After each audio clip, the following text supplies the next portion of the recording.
Welcome to our channel study extraordinary. आज तक इस चैनल पे अभी तक मैंने जो भी वीडियोस बनाए हैं वो इंग्लिश या मैथ्स के चैप्टर्स से रिलेटेड है, बट ये वीडियो जो है वो एक थोड़ा डिफरेंट काइंड ऑफ वीडियो है। I know most of my audience is in school और college and you must be studying mathematics as your subject. तो मैं आपके लिए आज जो वीडियो लेकर आई हूँ इसमें मैं आपको बताऊंगी कि कैसे आप अपना बेस्ट स्कोर कर सकते हो मैथमेटिक्स में। बहुत सारे लोगों को लग रहा होगा कि कोई 5-6 छोटी मोटी टिप्स मैं दे दूंगी और हो जाएगा। नहीं, मैं एक इन डेप्थ डिस्कशन कर रही हूँ इस टॉपिक के ऊपर, क्योंकि एक सिंगल टॉपिक नहीं है, इसके अंदर है layers. Will discuss 3 major layers. पहली चीज़ तो ये कि हमें क्या स्ट्रैटेजीज फॉलो करनी है in the examination hall itself, जिससे कि हमारे मार्क्स पे बहुत बड़ा इम्पैक्ट पड़ सकता है। दूसरी चीज़, हमारा रिवीजन टेक्निक्स क्या होनी चाहिए और एग्ज़ाम से 2-3 दिन पहले किस टाइप का हमारा रूटीन होना चाहिए, हमारी क्या टेक्निक्स होनी चाहिए सो दैट हम अपना बेस्ट रिवीजन कर पाएँ। और third thing it's basically that कि आपका एक एवरीडे रूटीन में क्या आपको इंक्लूड करना चाहिए सो दैट आपका जो रिवीजन है उससे पहले तक आपका पूरा सिलेबस एक इफेक्टिव मैनर में कंप्लीट हो पाए। So let's begin. सबसे पहले we'll discuss about the strategies that you need to follow in your examination hall. इसमें सबसे बड़ी चीज़ जो सामने आती है वो है ये कि you have to read your question paper very carefully. ये एक बहुत बड़ा पॉइंट है जो हम हड़बड़ी में, घबराहट में गलत कर देते हैं। हम क्वेश्चन पेपर को ढंग से नहीं पढ़ते, हमें सब आता होता है, सारे फॉर्मूलेज, सारे टॉपिक्स, पर वहाँ पे क्या होता है, क्वेश्चन का मतलब ही हम समझ नहीं पाते। क्वेश्चन में पूछा कुछ और होता है, हम कर कुछ और देते हैं, या हम डिजिट्स गलत उतार लेते हैं। इन तीनों ही चीज़ों की वजह से मार्क्स हो जाते हैं डिडक्ट और स्कोर हो जाता है लो।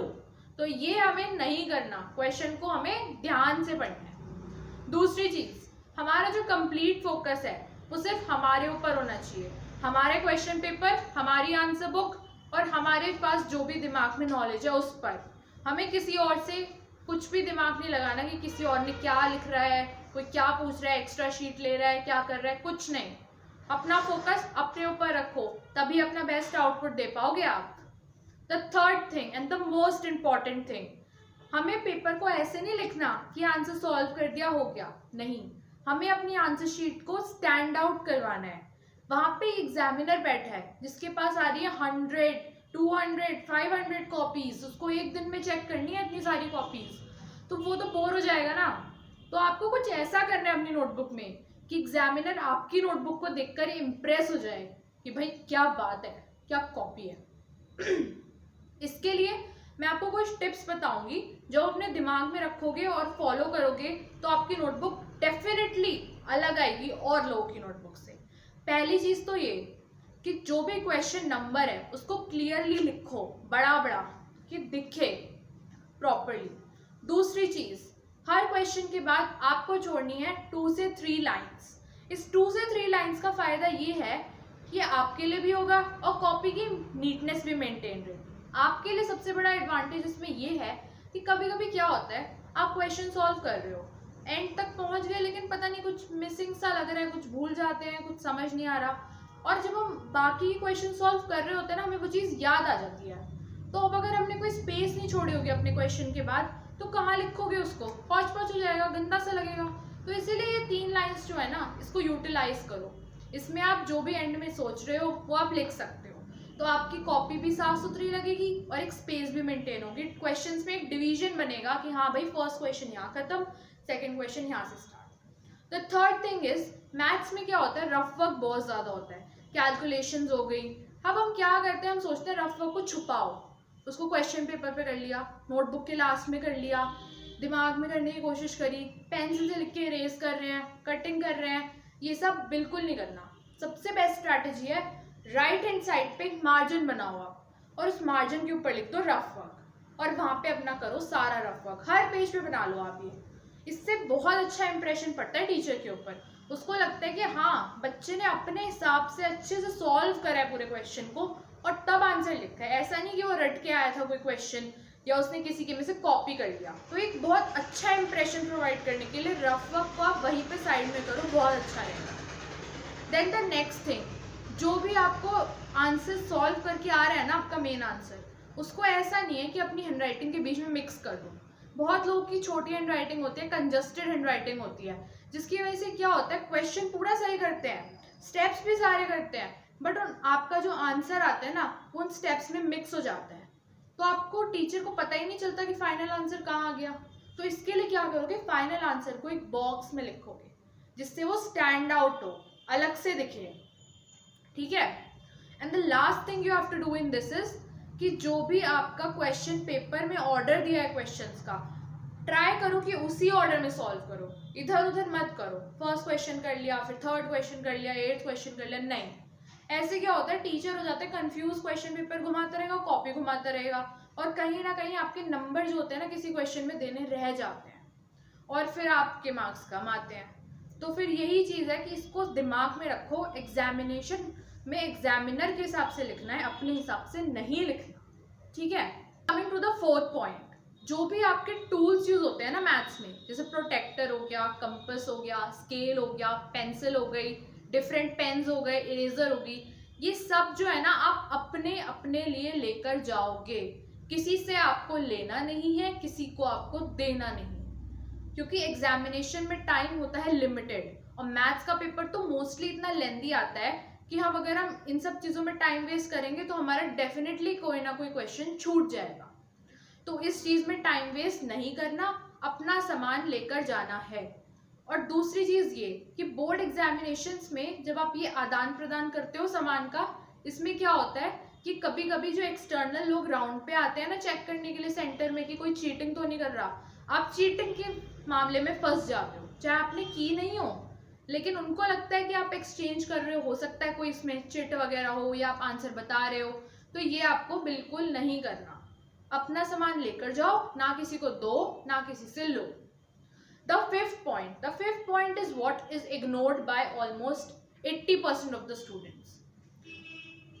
सबसे पहले सुबह उठकर प्रॉपर ब्रेकफास्ट करो और अपने साथ एक वाटर बॉटल एग्जामिनेशन हॉल में कैरी करो, बहुत ज़्यादा नेसेसरी है ये चीज़, क्योंकि सुबह आप अगर ब्रेकफास्ट करके नहीं आओगे तो सुबह तो टेंशन में होते हो, नहीं पता चलता भूख, लेकिन जब एग्जाम लिखते हो ना तो एनर्जी वैसे ही लो हो जाती है, और खा के नहीं आओगे तो और भी लो हो जाएगी और दिमाग चलना कर देगा बंद। दूसरी चीज़ क्या है, ब्रेन जो है आपका वो होता है 73% वाटर। अब जब वाटर पियोगे ही नहीं, हाइड्रेटेड रहोगे ही नहीं, तो फिर कैसे लिखोगे पेपर, कैसे याद आएगा जो कल पढ़ा था, अलर्टनेस ही नहीं रहेगी। तो पानी पीते रहो और फिर ढंग से पेपर को लिखो, ऐसे इधर उधर मत सोचो कि भाई क्या हो रहा है, कुछ नहीं हो रहा, सब हो जाएगा। काम रहो, हाइड्रेटेड रहो, फोकस्ड रहो, okay. What are the strategies that you need to follow 2 or 3 days before the examination? मतलब बेसिकली आपको क्या करना है 3 दिन पहले, क्या आपका रूटीन रहना चाहिए, उसको मैं डिस्कस करूँगी। आप पहली चीज़ ये कि चाहे आप कोई भी कॉम्पिटिटिव एग्जाम दे रहे हो मैथ्स में, कोई यूनिवर्सिटी एग्जाम दे रहे हो, स्कूल एग्जाम दे रहे हो, बोर्ड एग्जाम दे रहे हो, हर एग्जाम का अपना एक पेपर पैटर्न होता है, एक स्पेसिफिक टॉपिक्स होते हैं कुछ जो हमेशा पूछे जाते हैं, कुछ क्वेश्चंस होते हैं, कुछ मार्किंग स्कीम होती है। तो इस चीज़ को दिमाग में रखते हुए हमें प्रीवियस ईयर के क्वेश्चन पेपर ज़रूर देखने हैं। जो भी हमारे 3 years 4 years के पेपर्स हैं, मिनिमम बता रही हूँ, ये लोग तो 10 years के भी देखते हैं, because it gives you an idea and it makes you habitual of seeing that question paper. ऐसा नहीं होगा कि सडनली आपके सामने क्वेश्चन पेपर आएगा तो आप समझ नहीं पाओगे कि ये कैसे करना है, क्या लिखना है, वो आपको आदत हो जाएगी अगर आप प्रीवियस ईयर पेपर्स देख के जाओगे तो जो आपका फर्स्ट डे होगा इन 3 days प्रायर टू एग्जाम, उसमें आपको सबसे पहले क्वेश्चन पेपर्स देखने हैं, सारा पेपर पैटर्न देखो, इंपॉर्टेंट टॉपिक्स देखो कि क्या क्या आए हुए हैं, और जो भी क्वेश्चंस लास्ट ईयर के पेपर्स में है उनको कभी इग्नोर मत करो, मैथ्स में तो स्पेसिफिकली, क्योंकि सिर्फ क्वेश्चन की लैंग्वेज चेंज हो जाती है, कभी कभी तो सिर्फ डिजिट्स चेंज होते हैं, और कभी कभी एज इट इज क्वेश्चन भी आ जाता है। तो बहुत इंपॉर्टेंट है लास्ट ईयर के क्वेश्चन पेपर्स को देखना। The second thing it is that कि अब जब आपने लास्ट ईयर के क्वेश्चन पेपर्स कर लिए, सारे उनके क्वेश्चंस भी सीख लिए, तो अब कोई भी नई चीज़ सीखने के मत चलो, क्योंकि 1-2 दिन पहले अगर कुछ नया मगअप करने की कोशिश करोगे अपने ब्रेन में तो जो पहले पढ़ा है ना उससे कंफ्यूज होके कुछ सीख नहीं पाओगे, उसमें सिर्फ टाइम वेस्ट होगा, ठीक है। The third thing is that जो भी आपने अभी तक पढ़ा है उसके आपने कुछ नोट्स पहले बनाए होंगे या आपने कैसे भी बुक से पढ़ा होगा, तो अब उस चीज़ को एक स्टार्टिंग से अपने सिलेबस के ऑर्डर में रिवाइज करो। 1 डे बिफोर द एग्जामिनेशन आपको रिवाइज में अपना मैक्सिमम टाइम देना है। और मैं अदर वीडियो बनाऊंगी प्रॉपर रिवीजन स्ट्रैटेजीज के ऊपर कि किस तरीके से इफेक्टिव रिवीजन हम करें, तो उसको भी आप देखना। अभी मैं बनाऊंगी, आगे अपलोड करूंगी इसी चैनल पर। नेक्स्ट हमारी जो चीज़ है वो ये है कि हमें अपना खाने पीने का रूटीन, स्लीप का रूटीन खराब नहीं करना पेपर में। हम क्या करते हैं, इतने टेंशन में आ जाते हैं, 10-10 घंटे पढ़ रहे हैं, 12-12 घंटे पढ़ रहे हैं, अपनी नींद का भी टाइम खराब कर रहे हैं, प्रॉपर फूड भी नहीं खा रहे हैं, बस पढ़े जा रहे हैं। इससे क्या होता है कि बॉडी की जो स्लीप साइकिल है वो खराब हो जाती है। और जब आप एग्जामिनेशन में जाओगे without proper sleep, without 8 hours of sleep, तो आपको कहीं ना कहीं एग्जामिनेशन में स्लीपी फील होगा, याद नहीं आएगा क्या पढ़ा था। तो अपनी स्लीप साइकिल को खराब मत करो, प्रॉपर फूड खाओ। ऐसा नहीं है कि मैं तो नहीं खा रहा या खा रही, बस पढ़ते जाओ। पढ़ने से इतना पढ़ने से नहीं होता है जितना आपको अपने दिमाग में चीज़ों को कंसेप्चुअली क्लियर करने से होता है। तो खाओ पियो और कंसेप्ट को क्लियर करो, not mug up the things a day before your exam. Then one of the most important things, अभी मैंने पिछले वाले में भी आपको ये बोला था कि अपना सामान लेकर जाओ, सारे स्केल पेंसिल, तो ये चीज़ आप भूलो ना। इसके लिए एक दिन पहले ही अपना बैकपैक तैयार कर लो, अपने रिवीजन नोट्स, इम्पॉर्टेंट बुक्स और जो भी आपका स्टेशनरी किट है, एडमिट कार्ड है, जो भी एग्जामिनेशन सेंटर का एड्रेस है, सब अपना आप प्रिपेयर करके एक बैकपैक में रात को ही रख दो। वेट मत करो कि सुबह को रखूंगा। इस सब में क्या होता है कि बस हम भूल जाते हैं और फिर वो चीज़ें रह जाती हैं और इसका इम्पैक्ट डायरेक्टली पड़ता है आपके एग्जाम के ऊपर। आपको अभी लग रहा होगा कि मैम ऐसे ही कह रही हैं, कुछ नहीं होता है, इस चीज़ का बहुत बड़ा इम्पैक्ट पड़ता है। And last point is this कि एग्जामिनेशन वाले दिन कभी लेट नहीं उठना। अपने नॉर्मल टाइम से 10-15 मिनट पहले ही उठो, जिससे कि 15 से 20 मिनट पहले आप रेडी हो जाओ। एग्जामिनेशन हॉल, एग्जाम शुरू होने से पहले आप कम से कम 15 to 20 minutes prior to examination आप वहाँ पे पहुँच जाओ। कोई हबड़ा तबड़ी, कोई जल्दी नहीं होनी चाहिए। बहुत बार क्या होता है, ट्रैफिक में फंस जाते हैं, लेट हो जाते हैं और जब तक एग्जामिनेशन हॉल तक पहुँचते हैं तब तक तो वहाँ पे एंट्री टाइम ही बंद हो गया होता है। तो ये नहीं होना चाहिए, हमें लेट नहीं होना। और इससे ना बहुत अननेसेसरी टेंशन क्रिएट हो जाती है, आप परेशान हो जाओगे, एकदम बहुत स्ट्रेस हो जाता है। तो ये बिल्कुल भी नहीं करना। टाइम से उठना है, सुबह एकदम कामली उठना है, कुछ से ज़्यादा सोचना नहीं है कि क्या करें क्या ना करें। और एक बोनस टिप मैं लाई हूँ इसमें, जो आपको शायद कोई नहीं बताएगा, ये मैं अपने पर्सनल एक्सपीरियंस से आपको बता रही हूँ कि एग्ज़ाम के एक दिन पहले या एग्ज़ाम के कुछ घंटे पहले ज़्यादा लोगों से इंटरेक्ट मत किया करो। मैं तो पर्सनली बिल्कुल नहीं करती, क्योंकि ज़्यादा इंटरेक्शन से पता क्या होता है, अब सबने पढ़ा तो सेम ही सिलेबस होता है, लेकिन मैंने किसी तरीके से याद करा है, आपने किसी और तरीके से उसको समझा है। अब जब हम रिवीजन करते हैं ना, तो हम दूसरे बंदे का अडेप्ट करने की कोशिश करते हैं, हमें लगता है उसने ज़्यादा अच्छे से करा है, अभी ऐसे करके देखते हैं हो जाएगा। पर वो एंड टाइम पे ना सब आप कंफ्यूज हो जाते हो और आपने जो खुद के तरीके से किया होता है ना, आपको वो भी याद नहीं रहता। तो ज़्यादा लोगों से इंटरेक्शन ही मत करो, क्वाइटली जाओ, अपना एग्जाम दो और आ जाओ। ज़्यादा इंटरेक्शन में नहीं पढ़ना, अपने पे फोकस करना है। Examination is the whole game of focus. जिसका फोकस प्रॉपर होगा, जिसका कंसंट्रेशन होगा ना, वही ज़्यादा स्कोर कर पाएगा। तो फोकस बहुत इंपॉर्टेंट है।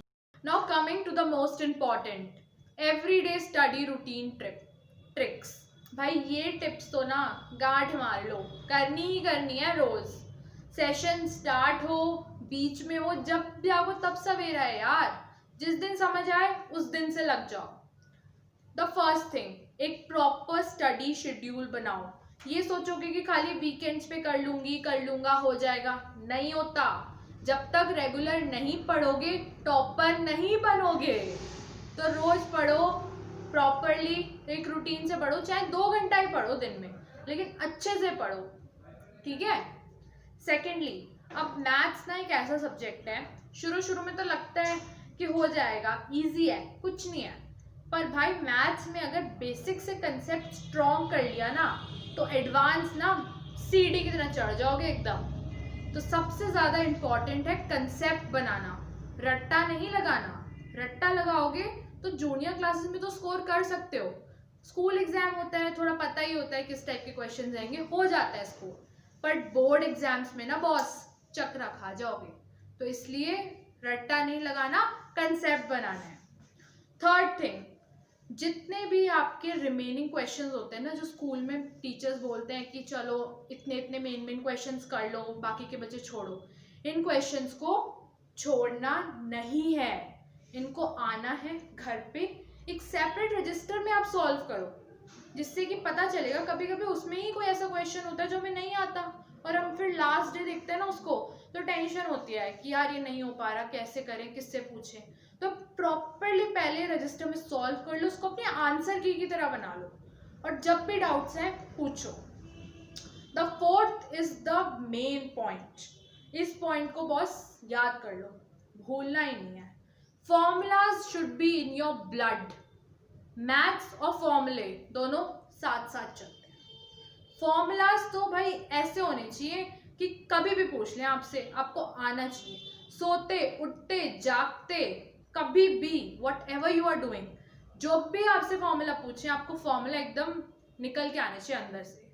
नींद में भी कोई पूछ लेना तो गलत फॉर्मूला नहीं निकलना, फॉर्मूला इतना पक्का याद होना चाहिए, क्योंकि फॉर्मूला ही मैथ्स का बेस है। जिसने इस चीज को समझ लिया वो मैथ्स में ऊपर चढ़ता गया। नाउ द फिफ्थ पॉइंट, एक अब जो फॉर्मूलाज वगैरह तो ठीक है, बट अब क्या होता है, हमने ये सब करा, इसके बाद आते हैं डाउट्स। अब डाउट्स को हम करते नहीं है क्लियर, और फिर वहीं पे क्या हो जाता है, हमारा कंसेप्ट वीक। तो डाउट्स को पूछने में कभी भी आपको हेजिटेट नहीं करना। मैं आपको एक बात बताती हूँ, अगर आप एक क्लास में बैठे हो ना, तो आप ऐसे बैठो कि क्लास में बस दो ही लोग हैं, एक आप हो और एक आपके टीचर है, और कोई क्या सोचेगा मेरे बारे में कि इसको ये नहीं आता वो नहीं आता, इसके बारे में आपको सोचने की कोई ज़रूरत नहीं है, वो सोचें उनको जो सोचना है। आपको सिर्फ इस चीज़ पे फोकस करना है कि मेरे को क्या समझ में नहीं आ रहा, जो समझ में नहीं आ रहा वो आप अपने टीचर से उसी टाइम क्लियर कर लो, और आपका कंसेप्ट क्रिस्टल क्लियर हो जाएगा एकदम।